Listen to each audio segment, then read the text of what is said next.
estou ansioso ou com transtorno de ansiedade? Se você não sabe a diferença, fique comigo que eu quero conversar com você sobre este assunto. E se você ainda não se inscreveu, inscreva-se em nosso canal e fique por dentro de assuntos ligados à psicologia, neurociência e neuropsicologia. A ansiedade é algo natural, especialmente em situações que exigem muito de nosso sistema emocional. Momentos, por exemplo, ligados a uma grande apreensão, estresse, isso é natural. A ansiedade por si só não é uma doença, ela faz parte do nosso sistema de defesa e está projetada em quase todos os vertebrados, desde o peixinho dourado até aquela sua tia histérica. Todos nós temos ansiedade em níveis diferentes. Agora, o comportamento mais ansioso é muito diferente do transtorno de ansiedade. A ansiedade, ela é uma reação a um perigo percebido, é uma espécie de aviso, um alerta, um alarme. Sabe aquelas casas que tem alarme? E aí, se de repente vem um ladrão, o alarme apita na hora. Mas, algumas vezes, passa um gato e o alarme soa também. Pois é, aqui está a diferença da ansiedade natural e o transtorno de ansiedade. A ansiedade é um estado de alerta que o nosso corpo emite dizendo que algo não está bem, que há algum perigo que foi percebido, seja real ou não, seja interno ou externo, seja concreto ou abstrato. Então, é uma interpretação da nossa mente frente às ocorrências do dia. O que é importante, então? Modular a ansiedade. A ansiedade é natural, mas eu preciso modular a ansiedade. E então, existe uma grande diferença de um sentimento de ansiedade que é passageiro e o transtorno de ansiedade generalizada, que é um quadro neuropsiquiátrico. Os sintomas do transtorno são uma mistura de manifestações físicas, psíquicas e também emocionais que o indivíduo apresenta de forma muito intensa. Suor frio, suor em excesso, falta de ar, náuseas, taquicardia. Em alguns casos, o indivíduo pode apresentar como comorbidade o transtorno de pânico, uma irritabilidade maior, uma tensão maior, e eles aparecem com maior intensidade durante uma crise. Já o sentimento de ansiedade, ele é sempre mais passageiro, e ele surge quando nós encontramos, por exemplo, situações do nosso dia a dia que causam certa inquietação. Por exemplo, primeiras experiências em alguma área da vida, enfrentamento de medos, falar em público para muitas pessoas, são exemplos de algumas ocasiões em que ocorre a ansiedade normal. De repente você tem um projeto muito complicado para apresentar no trabalho, ou situações como, por exemplo, andar numa rua escura, estar sozinho. O nosso sistema emocional, ele dá sinais. Esta ansiedade é natural. É natural sentir o coração disparar antes de uma apresentação na escola ou no trabalho. Suar frio antes de uma entrevista de emprego, são todas questões muito naturais. São sintomas de ansiedade, mas são sintomas passageiros que acontecem em vários momentos da nossa vida, da nossa história. Muitas vezes vivemos uma vida corrida, estamos vivendo o mundo VICA, um mundo que é volátil, incerto, complexo e ambíguo. Agora, fique atento e muito cuidado.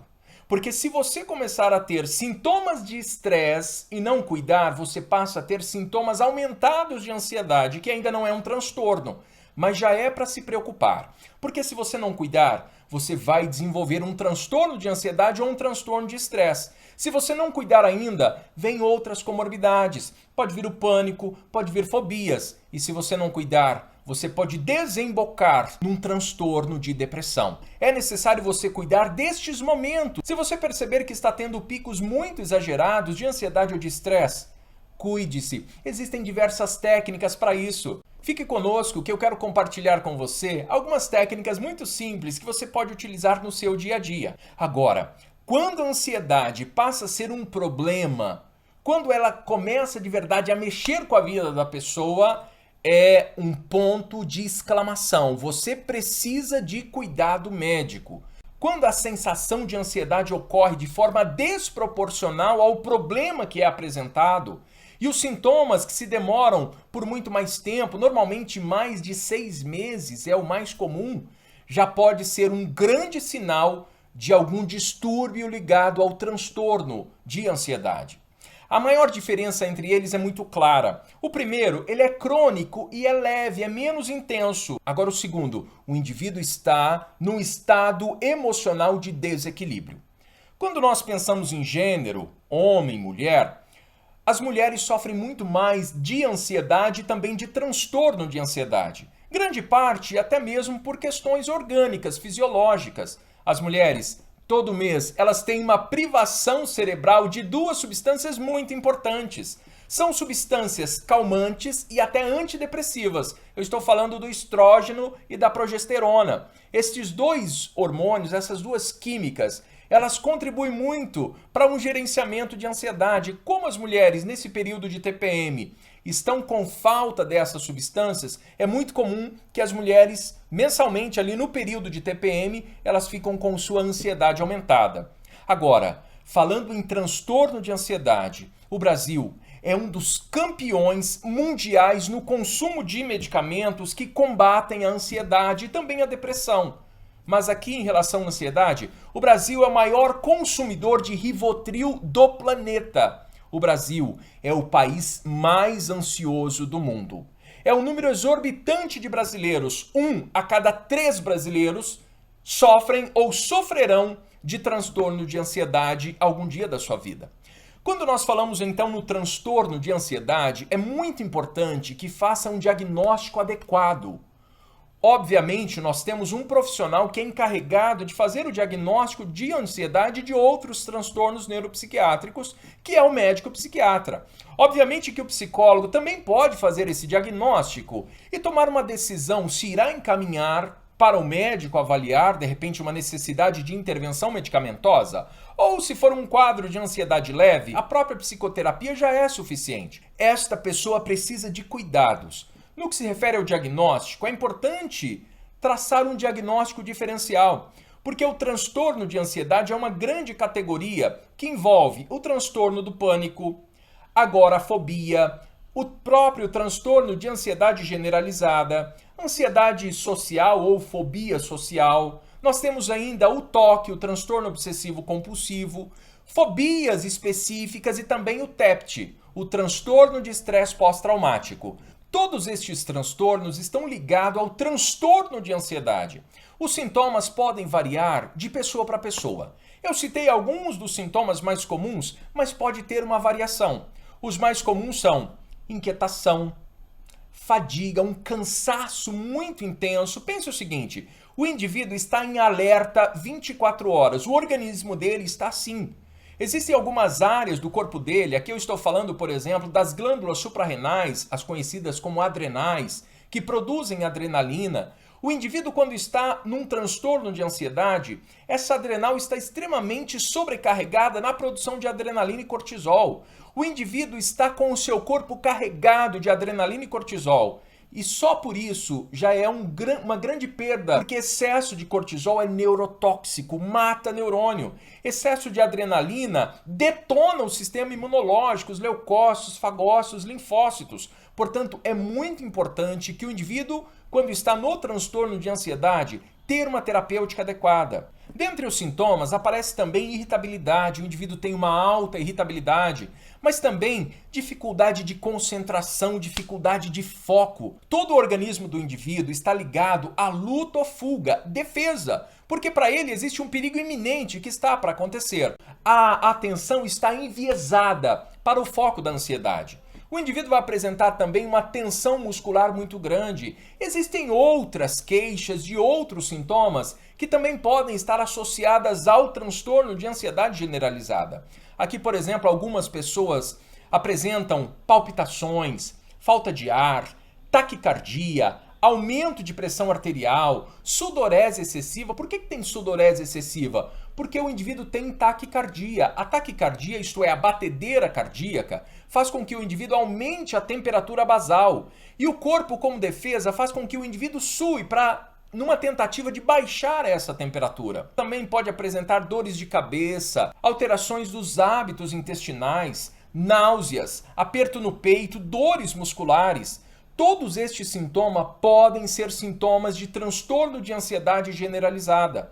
O diagnóstico, então, do TAG, do transtorno de ansiedade generalizada, ele deve levar em conta a história de vida do paciente, daquela pessoa que está passando por este transtorno. A avaliação clínica deve ser extremamente criteriosa e, quando necessário, é muito importante a realização de alguns exames complementares que o médico psiquiatra vai encaminhar. E por quê? Porque os sintomas eles podem ser comuns de outras doenças, portanto, exige um tratamento específico. O médico precisa diferenciar, é de fato um transtorno de ansiedade ou então outros? Então é fundamental estabelecer um diagnóstico diferencial adequado. Se o indivíduo tem transtorno obsessivo compulsivo, a terapêutica é uma. Se o indivíduo tem síndrome do pânico, a terapêutica é outra. Fobia social, a terapêutica é outra. Por isso é importante diferenciar o que é que o indivíduo está passando. Depois de diagnosticar adequadamente, é importante medir a intensidade. Será que esta ansiedade é leve, moderada ou grave? E para isso nós temos 3 parâmetros básicos que são utilizados tanto pela psicologia quanto pela psiquiatria. Primeiro, o impacto. O impacto pessoal que aquele transtorno está provocando na vida daquela pessoa. O impacto profissional e também o índice de sofrimento, o quanto esta pessoa está sofrendo. Este é o primeiro parâmetro. Segundo parâmetro, o tempo. Quanto tempo faz que este indivíduo está apresentando estes sintomas? O indivíduo que está num transtorno de ansiedade por um período aumentado aí de 6 meses, 1 ano, ele já pode apresentar algumas consequências neurológicas. Pode ter provocado algumas mudanças de conexões e também algumas mudanças na química do próprio cérebro. Terceiro, resistência. Muitas pessoas apresentam resistências ao tratamento. E aí é muito importante conhecer que tipo de tratamento esse indivíduo já fez. Já fez psicoterapia? Já usou medicação? Qual medicação ele utilizou? Quais outras terapêuticas alternativas ele já utilizou também? E quando eu sei o diagnóstico adequado, sei ainda os 3 parâmetros, compreendo o impacto, compreendo o tempo e compreendo se esse indivíduo é um indivíduo resistente ou não, eu vou para o terceiro passo. Será que é importante este indivíduo ter uma intervenção medicamentosa? Gente, quando você pensa na medicação para o transtorno de ansiedade, eu gosto de utilizar uma metáfora. Aquele indivíduo que adora fazer atividade física, vai à academia com muita frequência, é muito comum que ele passe por um nutricionista ou por um médico para utilizar suplementos. O que o suplemento vai fazer? O suplemento vai impulsionar todo o treino que aquele indivíduo fizer. Então imagine que ele faça um treino com suplemento e treino sem suplemento. Quando ele está fazendo um treinamento e está utilizando o suplemento, todo aquele esforço dele começa a ter um resultado muito maior, muito melhor. Obviamente que eles têm de estar em acompanhamento. Pois é, a medicação ela vai agir desta forma. É uma espécie de empurrão fisiológico para que o indivíduo saia daquela crise o quanto antes. Em relação à medicação, nós temos 2 categorias, os benzodiazepínicos e os antidepressivos. Pois é, o antidepressivo ele é uma medicação utilizada a médio e longo prazo para as pessoas que têm transtorno de ansiedade. Já os benzodiazepínicos é uma espécie de pronto atendimento, sabe? Para que os sintomas baixem rapidamente. E aí, quando o indivíduo utiliza antidepressivo para o transtorno de ansiedade, os resultados podem aparecer aí depois de 4 meses. Agora, eu disse a vocês que tem a categoria leve, moderada e grave. Um transtorno de ansiedade leve não precisa usar medicação. Diversos psiquiatras que são referências aqui no Brasil e no mundo deixam muito claro que o indivíduo que tem o transtorno de ansiedade leve, ele precisa de um acompanhamento psicoterapêutico de forma especial. A terapia cognitivo-comportamental é uma intervenção de primeira linha para o transtorno de ansiedade. Os resultados aparecem também depois de 3 meses. Já tem resultados muito satisfatórios. Existe uma outra alternativa também que é importante que sejam realizadas em conjunto, que é o Mindfulness. O Mindfulness ele é um treinamento direcionado para aumentar a atenção e aumentar o foco. O Mindfulness ele deve ser utilizado sobretudo como prevenção. Se você já fez um tratamento contra a ansiedade, se você é uma pessoa que tem um funcionamento mais ansioso, é extremamente importante que você pratique Mindfulness. Eu vou gravar um vídeo sobre isso para você entender melhor o que é Mindfulness. Existem outras alternativas, como o treinamento psicofisiológico, treinamento corporal. Aqui eu posso destacar o biofeedback cardíaco, que é uma técnica que eu utilizo no setting terapêutico. É muito utilizado hoje em grandes organizações para gerenciar ansiedade e estresse, utilizado na psicologia do esporte e tantos outros locais da psicologia. A quarta dica é atividade física. Existe um experimento científico, um artigo científico que conseguiu comprovar que atividade física realizada 3 vezes por semana, caminhadas de 30 minutos, 3 vezes por semana, tem um resultado muito parecido ao uso de sertralina para ansiedade do nível leve. A atividade física é fundamental para o tratamento contra a ansiedade. A quinta estratégia para você, sobretudo para pessoas que já tentaram diversas terapêuticas e não tiveram resultados. Hoje nós temos uma terapêutica alternativa com resultados incríveis, a estimulação magnética transcraniana. É uma técnica extremamente utilizada aqui no Brasil já. Nós temos diversas clínicas que já estão aptas para atuar nessa área e muitas pessoas conseguem ter aí um progresso rapidamente. Sobretudo pessoas que tiveram resistência a outros tratamentos. E ainda nós temos uma outra técnica que está sendo muito estudada e já tem resultados incríveis também. Sabe qual é? A alimentação. Inclusive tem muitos nutricionistas, nutrólogos que estão estudando exatamente isto e aplicando em seus pacientes e seus clientes com resultados incríveis. E por quê? Nós temos uma verdadeira mudança na macrobiota quando o indivíduo passa a se alimentar adequadamente. Aqui estamos dizendo que é muito importante, inclusive, o uso de probióticos, caso o indivíduo não tenha contraindicação. Por isso que é importante a avaliação nutricional e a avaliação médica. Última dica, a sétima, relaxamento. Práticas de relaxamento. Yoga e outras práticas de relaxamento progressivo muscular, por exemplo, é um dos mais estudados. É muito simples de fazer. É conhecido como relaxamento muscular progressivo de Jacobson, porque foi ele que descobriu esta técnica. Que nada mais é do que você contrair algumas partes do teu corpo musculares, você contrai, segura no tempo de inspiração, em 4 segundos, por exemplo, e relaxa em 6 segundos, bem lentamente, relaxando e prestando atenção no seu relaxamento. Quando você deixa de focar na ansiedade e foca no relaxamento, você já tem uma espécie de gerenciamento dos pensamentos. E aí a pessoa tem muito mais chance de conseguir vencer a ansiedade.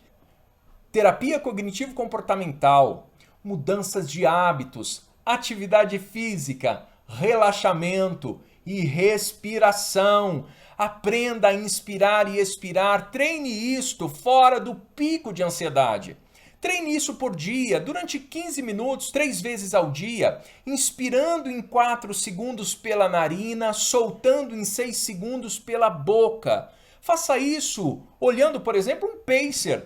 Eu vou deixar aqui um card para você ir num pacer que eu fiz de presente para você. É um vídeo que está formatado dentro dessa programação, inspirar em 4 segundos e expirar em 6 segundos. Se você acredita que esse conteúdo vai fazer a diferença para alguém, compartilhe. Compartilhe no grupo da família, compartilhe no grupo da empresa, para que mais pessoas entrem em contato com este conteúdo. Vou fazer um pedido, hein? Compartilhe aqui nos comentários se você já teve uma crise de ansiedade e qual tratamento você seguiu, qual tratamento você utilizou. Comente aqui também nos comentários, será que você anda sempre aí com os nervos à flor da pele? Será que você tem muita dificuldade para relaxar? Será que você está vivendo um estado permanente de tensão e ansiedade? Ou você talvez está se cobrando muito de si mesmo, está sempre envolvido em inúmeras atividades, inúmeras tarefas, pressionados pelos compromissos e percebe que está apresentando estes sintomas? Não tenha vergonha. Se você está em sofrimento, se você está apresentando perdas do ponto de vista pessoal, profissional, se você não está conseguindo administrar o seu próprio ambiente, ele está se tornando tóxico para você, não se envergonhe.